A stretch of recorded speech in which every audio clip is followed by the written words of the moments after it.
All right, welcome to the Establishment Workstream meeting for the 4th of November 2022. If you have any issues with being recorded, please send an email to jp@lawfidao.com and we'll make sure that that's edited. On the agenda for today is a continuation of the discussion we just had in the community call around our structure and whether there are things that we think are reasonable to propose to split out those for-profit or what might be considered the for-profit purposes and activities to clearly separate them from the not-for-profit purposes. So one thing I just wanted to throw out there and at least get your initial views on is whether there be a separate structure, maybe a corporate, maybe a cooperative, maybe something else, that essentially means the pay-to-rely protocol development, that open source protocol, is done in its own, say, proprietary limited development company. You might have a more complex group structure where there's a typical head company that holds the development company, it holds the IP co, and then it holds the operational company, where the operational company is the one that hosts the front-end website that everybody interacts with. Now, this protocol, this pay-to-rely protocol, was not dealt with specifically in the Law-Fi-DAO rules. So in all of our purposes of educating policymakers, judiciary, observing experiments, we didn't explicitly say that part of our purposes were to build our own protocol. Perhaps we could amend the Law-Fi-DAO rules to say that if we do think that the activities should rightly be within the not-for-profit DAO. But just to throw it out there, one of the options could be that we have this side structure that that is the focus of observation of the not-for-profit Law-Fi-DAO. So that's just one of the proposals that we could propose and take to another special general meeting. But whilst I think that's probably where we'll need to go, it still dampens my heart that all of those activities can't be done within the one organisation, the one DAO. So, you know, I hear you, Miles and Andrew, as to the danger around mixing for-profit and not-for-profit purposes. But yeah, we do just want to be conservative for the sake of the members that want to be involved in this pursuit and contribute. So we may have to make some trade-offs to be more conservative and not have everything in the one structure. Yeah, there's a moment of pragmatism to look at in all this. And I must say, I wasn't overly impressed with that last paper that you referenced in the last meeting, Joni, from the law reform group, paper 7. It just had a real feel of dampening the potential for innovation. It was, from a multilateral view, it was a very unilateral way of considering what a problem was. And it contrasts extremely sharply with the more open-minded approach that the UK are looking at in this space, for example.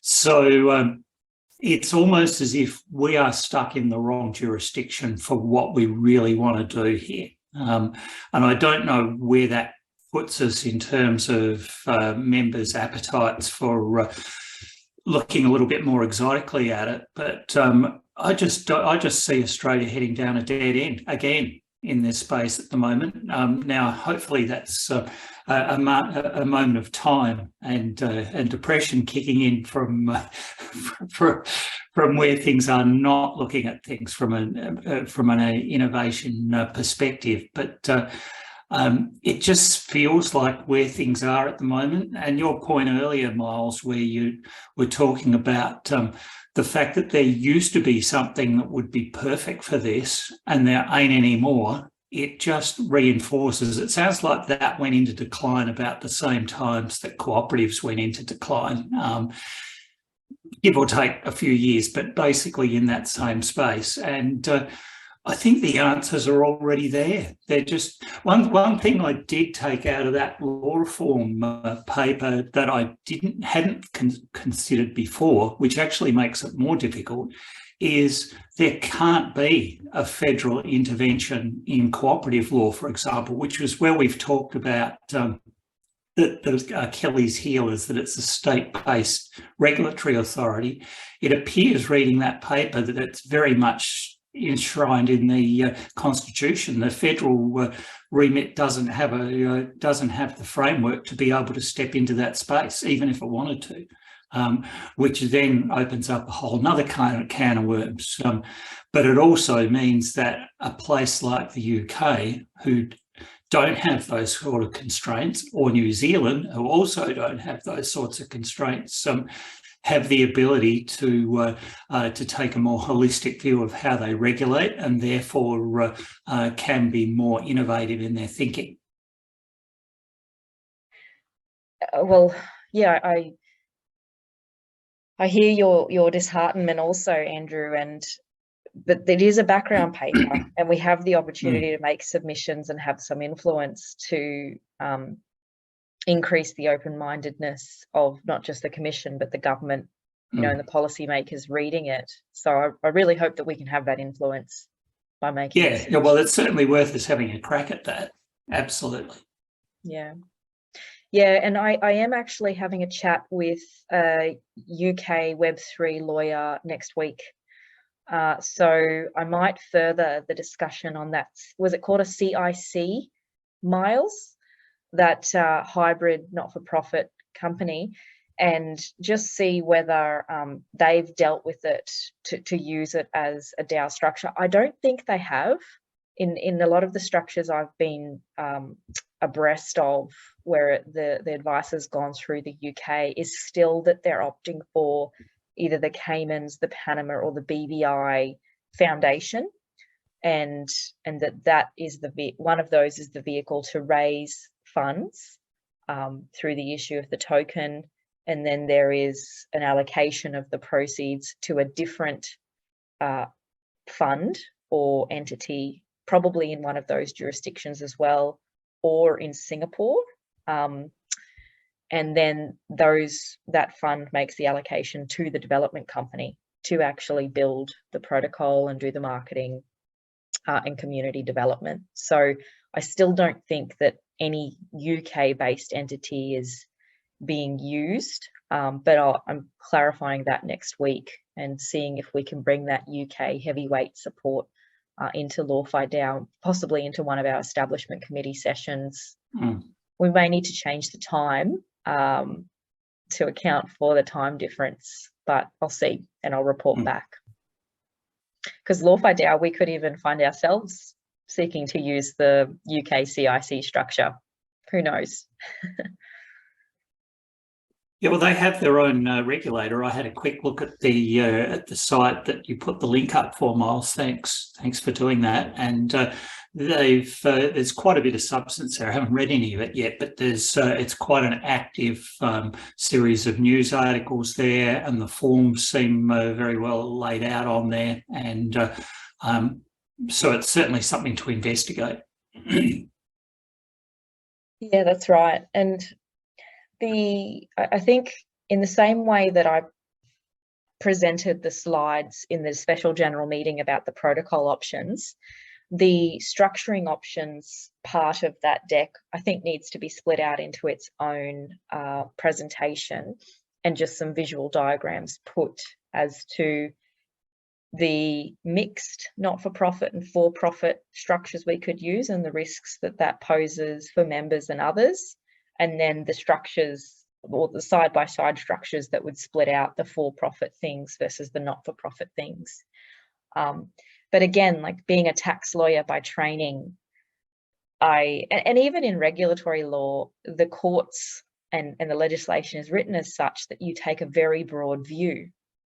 And so much so that separate schemes can be considered one scheme. And so going to the effort of separating the structures still may not be enough. We'll have to be very careful around the connectedness, even so, between each of the structures, or the lack of connectedness if Law-Fi DAO is just an observatory sort of function, so to speak, of what's happening in the for-profit side of things. So that's I suppose, the different structures. We've talked about co-ops. Thanks a lot to both of you.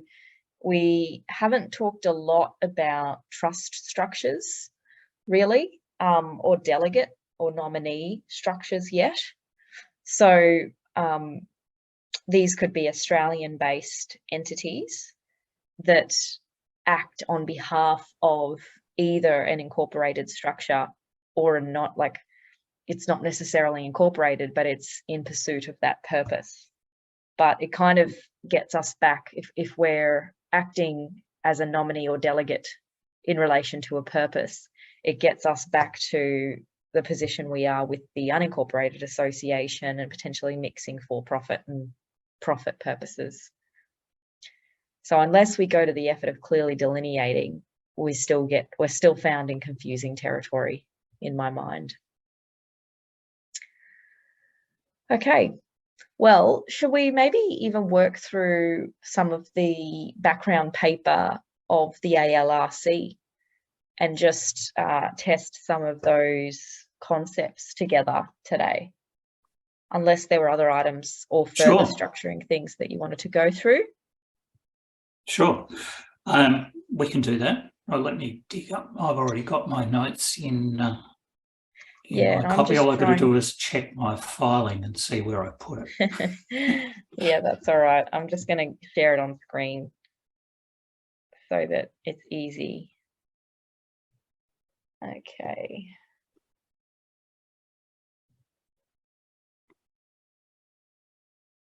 Lost my Zoom screen. Can you see that? Yep. Okay.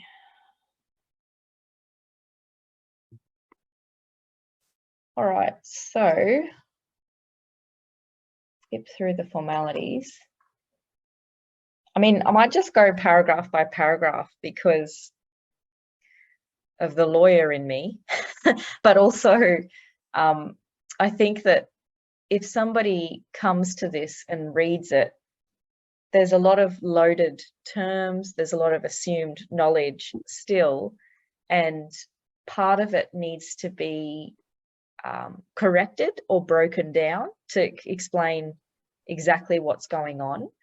So the first paragraph is just written from the lens, rightly so, because it's a financial services law reform scope of work. But blockchain technology isn't just financial services innovation. It's broader in the sense that it includes innovation in governance and real-time compliance across multiple verticals of business. And the fact that this technology allows for the transfer of information and value at the same time means that the financial services considerations, because of whatever that value might be, they are rightly or wrongly having the most weight in our analysis of the application of this technology, because it assumes that then all uses of this technology become financial services. And that's the difficulty that we're seeing playing out with regulators trying to say, do we want to regulate NFTs? And, NFTs can be used for a lot of things, but they've mainly been used for artworks. Now, and so this is the first paragraph is a fundamental step in education of what is blockchain technology and how should the functions of its use be regulated. And yeah, continue to go back to, we don't seek to regulate emails unless, for example, the emails contain misleading information about a product or a service. But we don't have the same regulatory framework to bifurcate that with tokens. We don't have a way to say, well, this is the transfer of the information, even though there's value to it also. And we inevitably are going down this road of trying to regulate the token rather than the functions of use of the token. Does that resonate, or is it still quite of a loaded conversation to explain that concept? No, I think that's fair, Joni, and I think it's telling here that the language that they're using in this paper hasn't moved on from this time last year, and they're talking about crypto assets, and they're not looking at the broader digital assets realm as a total. Now, that conversation was had last year with the feedback that was given to the Senate committee, but it certainly hasn't translated into here. So it does seem like there's perhaps a lack of broader reading, and that would coincide with what you're talking about not being a broader consideration of all aspects rather than just focusing down on the one, in this case, the financial services piece. So. And that's the hard thing. Like, each regulator or each, law reform commission scope of work, it's looking at the financial services laws and how to reform them, or the Privacy Act and how to reform it, or the tax laws and how to reform it. There's no holistic looking at this technology to say, how does it apply and improve the outcomes across the spectrum of laws, not just looking at one in isolation, or at least the outcomes that the laws are trying to achieve, which is consumer protection in the case of financial services. So, Miles, did you have any comments on that one, or should I keep moving? Oh, it's incredibly difficult, isn't it? The general population and even people in this sphere, there's no settled collective narrative or discourse, and as soon as you settle it, it's moved on at a rate of knots. So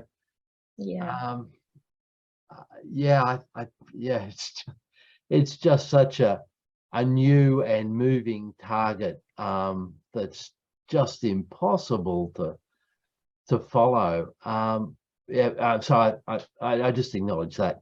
I think the what I've been noticing is distributed ledger technology seems to be a more overarching term. And I think it's a concept which is easier to grasp as a starting point.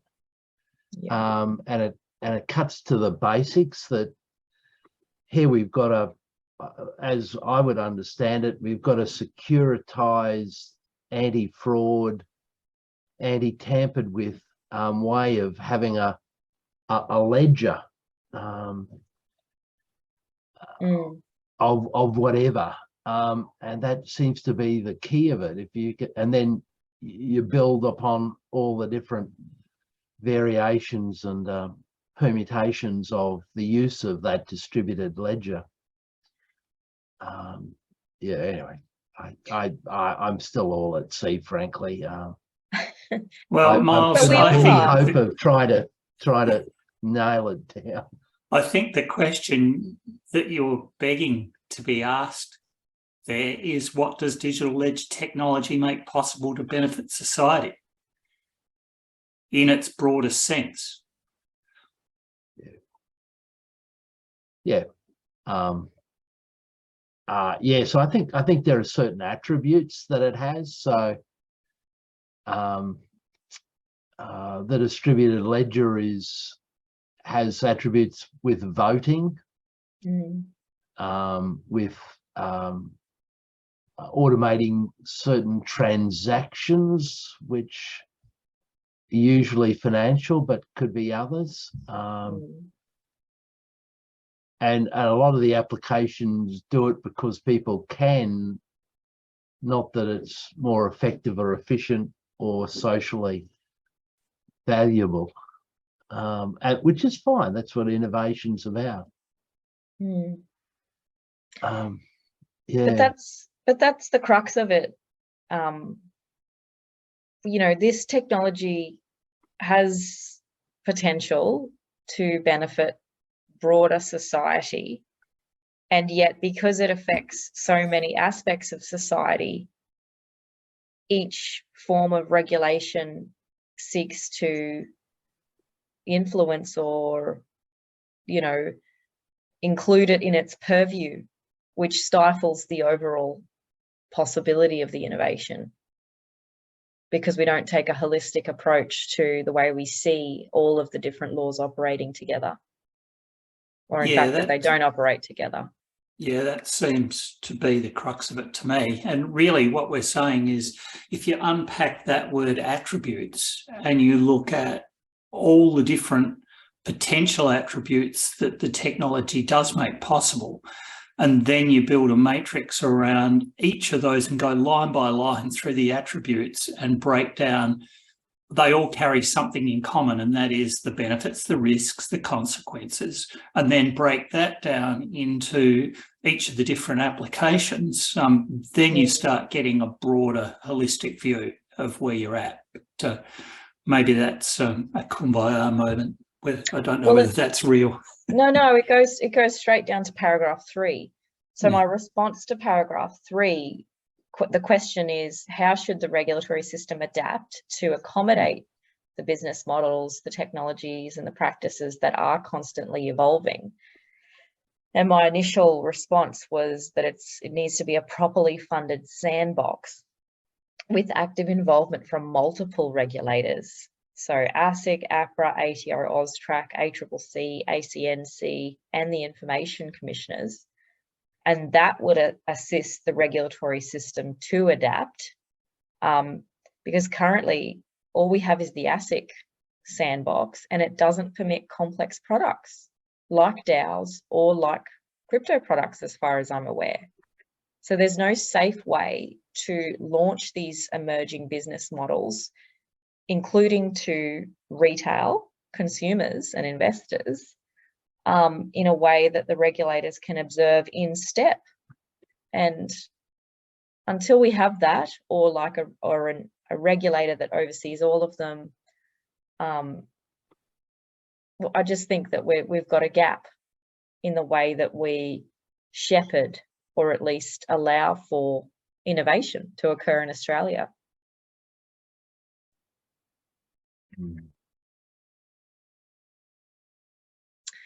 So paragraph, I'll go down to paragraph 4 in a second, but one of the other things that paragraph 3 says is that given that crypto assets and DAOs are currently not subject to specific regulation, it's relevant to consider the extent to which reforms proposed may accommodate future regulatory developments. Now, even though there's no specific regulations, this is the key uncertainty about how broadly we interpret the existing law. As we've already said, like, the legislation and the courts adopt a broad reading.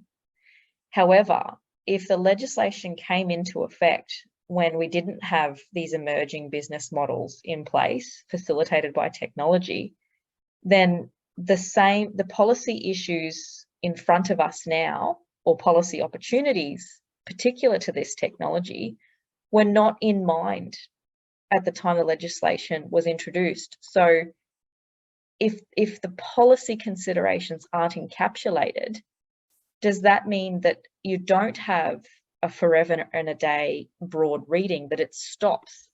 And the stuff that we are seeing in Web3 and in DAOs, it's not anticipated in the policy context in which the legislation exists. Therefore, it is outside. But this is the key uncertainty, that we don't know how broadly to interpret the existing law, even though it doesn't specifically mention, in a lot of contexts, tokens or crypto assets or digital currency. We've only had specific amendments in the AML-CTF Act and in the GST Act to insert specific definitions, but not in the Corporations Act, not otherwise in the Income Tax Act, not in the charities laws. So without clear policy intent from government, and this was the crux of the submission from the Law Council of Australia to the recent Board of Tax consultation, that without that clear policy intent, we don't know how to apply the existing law, or at least it's unclear, but nor do we know how to recommend policy reform that is actually going to be adopted by government, because we don't have a clear policy statement as to whether Australia wants to be a hub or not. The UK has come out clearly, as you said, Andrew, and said, we want to be a crypto hub.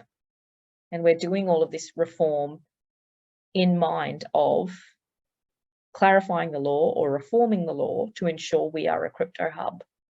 We don't have that same thing in Australia. But nor does the US. Like, the US hasn't come out with a clear statement either on a global basis. They certainly seem to be charging ahead with the US digital dollar to maintain the dominance of the US dollar in the world economy. But that's almost a narrow subset of what this technology facilitates, and not taking that broader societal view. Shall I move on to paragraph 4? Mm-hmm.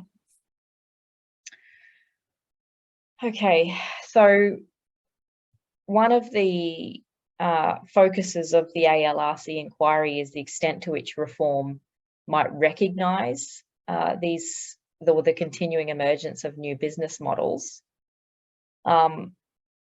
So what is the extent to which the regulatory framework is adaptive? Now, Andrew, I know you and I have discussed regulatory and functional equivalence, but nowhere in the law, at least in the Corporations Act, does it allow regulatory or equivalent better outcomes, which then allow you to switch off certain other parts of the Corporations Act. You can apply to ASIC for, I think it's sort of the exercise of discretion, or even another government department for legislative instruments to be passed which waive certain conditions of the Act. But those are expensive and time-consuming processes which are not in and of themselves supportive of the fast pace of innovation.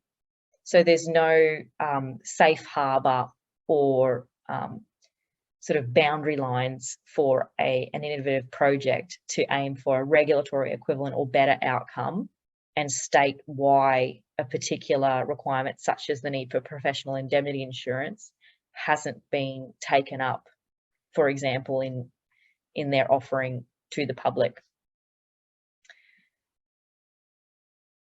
So the question is, you know, again, why or why not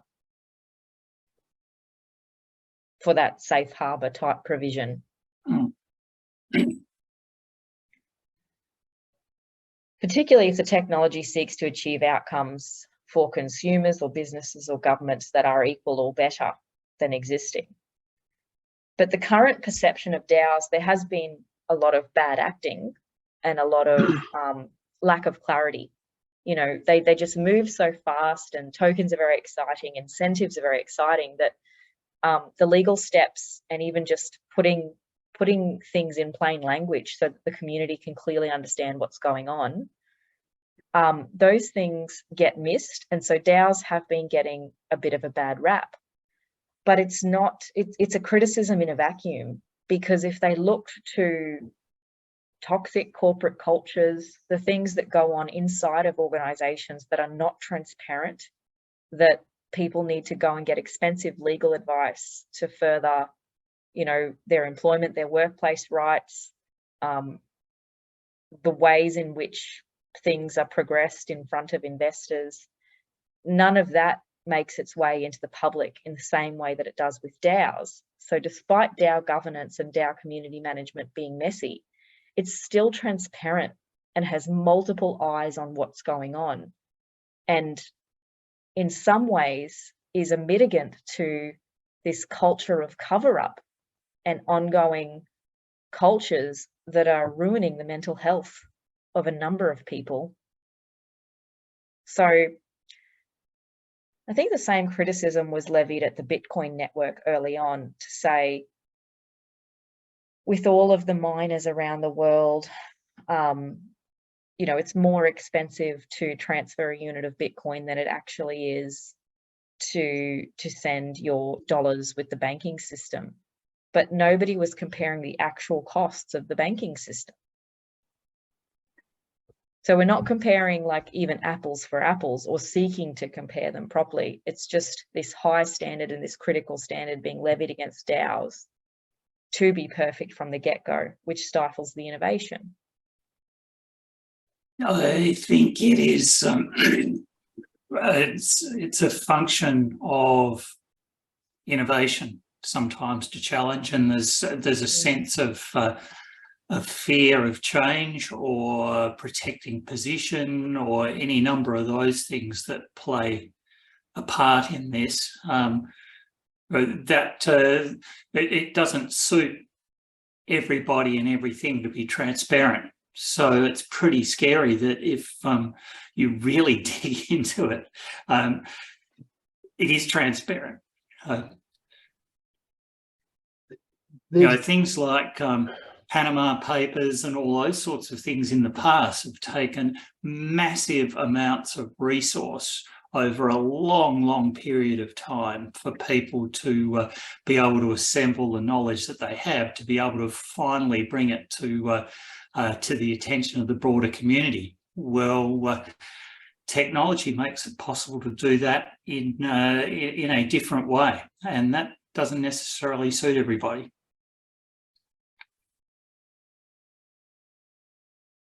Miles, were you going to say something, or? Yeah, transparency is all well and good, but it's the cost of making sense of what's made transparent. The transaction costs are enormous, and if that is if you have the skills. So you can be as transparent as you like, but it's still not transparent because nobody can understand it or can spend the time to analyze it. And you know, voting on whether the DAO or whatever buys a paperclip, or you know, who knows. So what in the real world, what happens is that investors or people who are involved give a set of preferences, and they're not making judgments. They're setting preferences for the managers who make the judgments, and the managers who make the judgments often have the expertise, the time, and the incentive to make those judgments. So that's how, you know, large investments work, is that the preferences are set and agreed to. Others with expertise make judgments, and it's the issue of making sure that the judgments are appropriate, and that can be done by removing other influences such as conflicts of interest and other things. I see the DAO as at its purest of wanting to be completely transparent and for the members to make both preference and judgment calls, which is enormously expensive unless there's a huge payoff for everybody involved and people have unlimited time. But this is why, fantastic point. It's why members would typically hold the governance tokens. And so that in itself, the fact that it can increase or decrease in value, is the incentive for them to both express their preferences, be involved in the judgment and the critique of, you know, the collective judgment that is being made.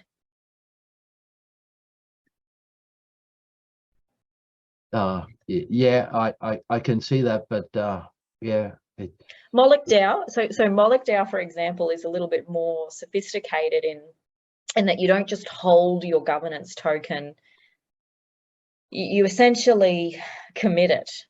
And if you don't like how the judgment has been made about the commitments, you can rage quit.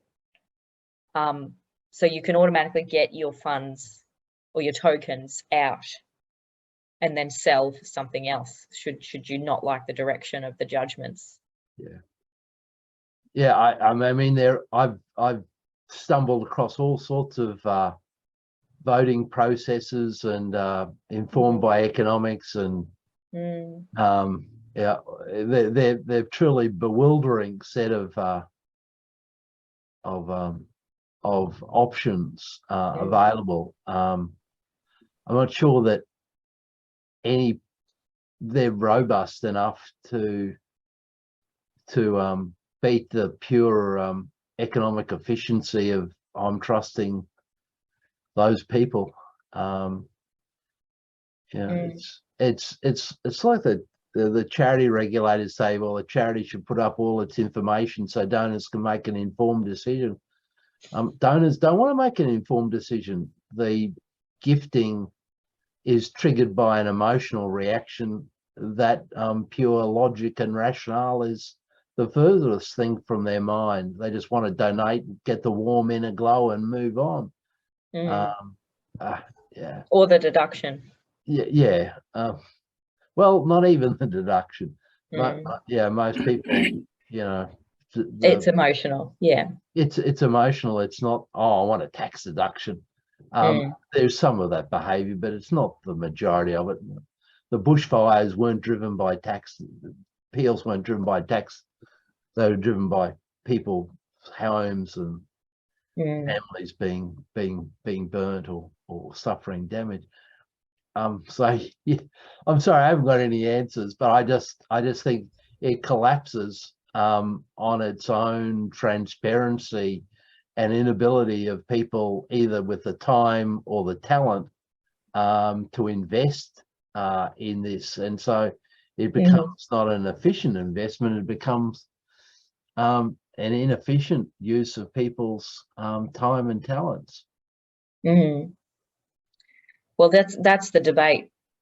Is it inefficient, or is it ultimately a more inclusive model of?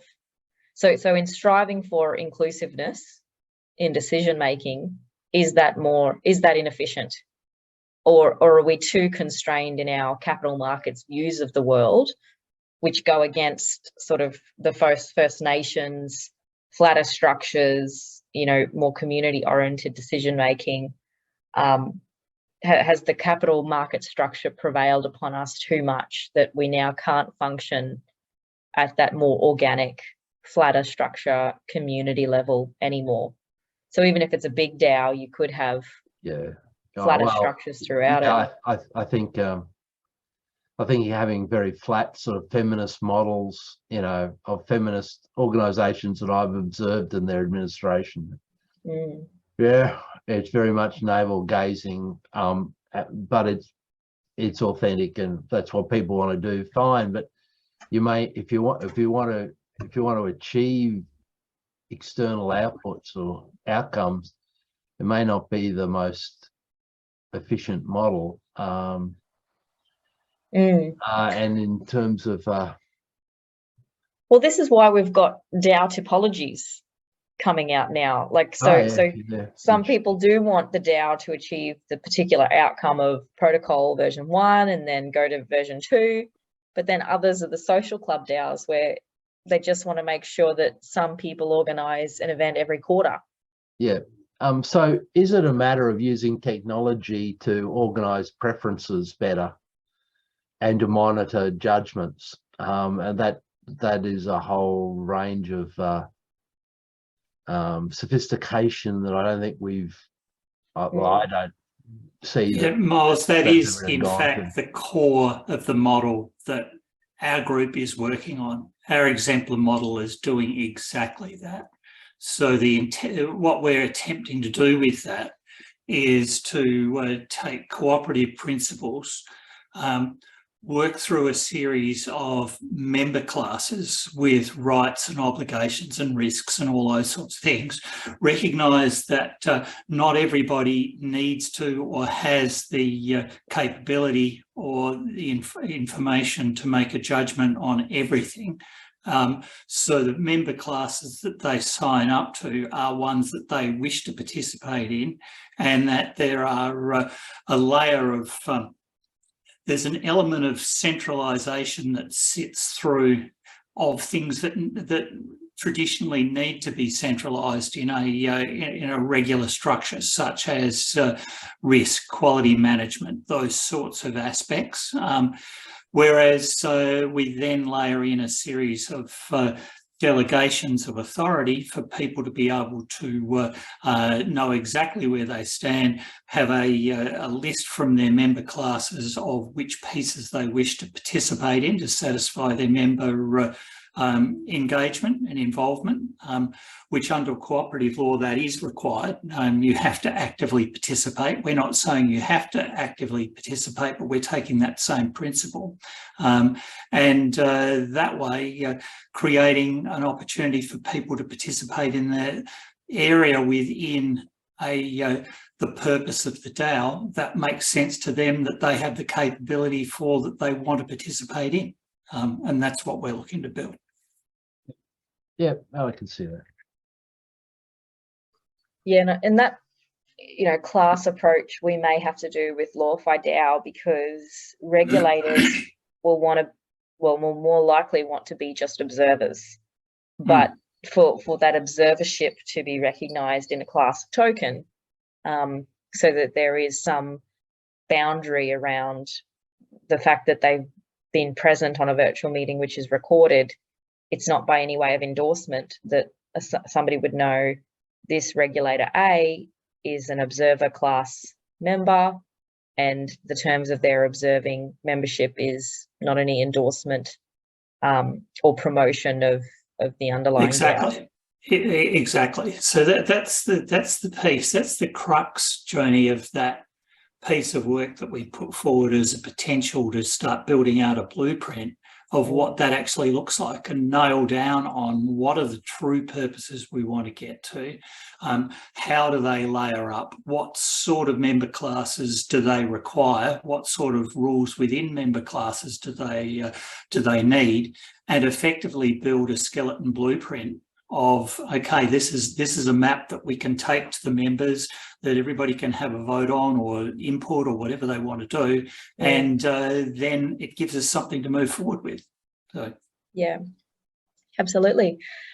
All right, well, we're at time today, so thank you both for your always fascinating contributions, and next week look forward to further discussion on both ALRC background paper and hopefully a draft of the slide deck on structuring options, just for further discussion and consideration. So thank you again. Have a great weekend. same to you.